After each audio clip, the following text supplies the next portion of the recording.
অপু বিশ্বাস কি দ্বিতীয়বার বিয়ে করছে? আমি বলছি না। কালের কণ্ঠ বলছে, লিঙ্ক এবং স্ক্রিনশট রেখে দিয়েছি। সাম্প্রতিক চিত্রনায়িকা অপু বিশ্বাস দ্বিতীয়বারের মতন বিয়ে করেছেন এমন কথা উঠিয়েছেন কালের কণ্ঠ। যদিও নিউজটা শেষ পর্যন্ত দেখলে মনে হয় পুরোই ভিত্তিহীন। কিন্তু এমনভাবে টাইটেলটা ছুড়ে দিয়েছে যেমনটা আমিও দিয়েছি, মনে হচ্ছে মাথায় নষ্ট। ঘটনা হচ্ছে কিছুদিন যাবৎ সোশ্যাল মিডিয়াতে ঘুরে বেড়াচ্ছে চিত্রনায়িকা অপু বিশ্বাস বিয়ে করেছেন। প্রথম সংসার ছিল তার শাকিব খানের সাথে, যেটা দুর্ভাগ্যক্রমে টেকেনি, এবং অনেক সময় এই সংসার ভাঙার পিছে দোষ দেওয়া হয়েছে শবনম বুবলীকে। এখন বলা হচ্ছে সিঙ্গাপুরে গোপনে বিয়ে করেছেন অপু বিশ্বাস, এই কারণে অপু বিশ্বাস দেশের বাইরে থাকে। যদিও আমি এই কথাটা এখন পর্যন্ত বিশ্বাস করি না।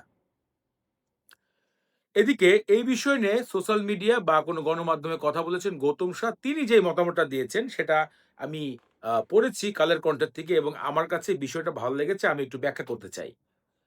তিনি বলেছেন যে তিনি যদি দ্বিতীয়বার বিয়ে করেন, মানে অপু বিশ্বাস যদি দ্বিতীয়বার বিয়ে করেন, এটা ভালো। এটা আমিও একমত দিই। হ্যাঁ, একটা মানুষ একা জীবন পাড়ি করে দিবে, এটা আসলে কখনোই ঠিক নয়।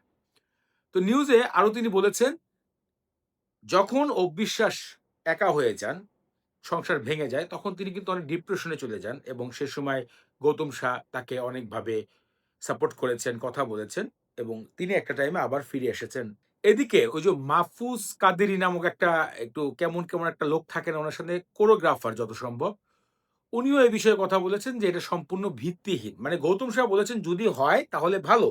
কিন্তু ওই যে ছাদতে যে এই ছেলেটা থাকে দিদি করে, একটু কেমন জানি ইয়া করে যে হিজড়াটে, ওই ভাইটা আবার বলেছে কি যে এটা ভিত্তিহীন। কারণ ওই ছেলেটা সবসময় তার সাথে থাকে।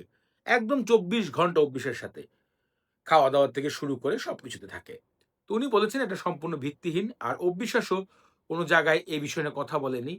কিন্তু হঠাৎ করে কালের কণ্ঠ এমনভাবে মানে প্রেজেন্ট করছে, আমি সকালে নিউজগুলো দেখি, বাংলাদেশের নিউজগুলো দেখি।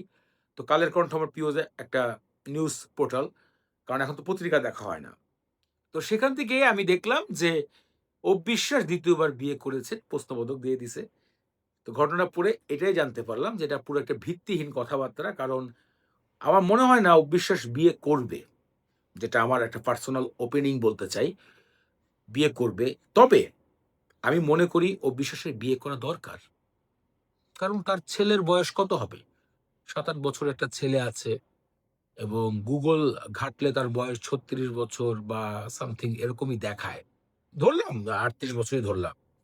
অবিশ্বাসের জীবনে একটা বিয়ের সঙ্গী দরকার।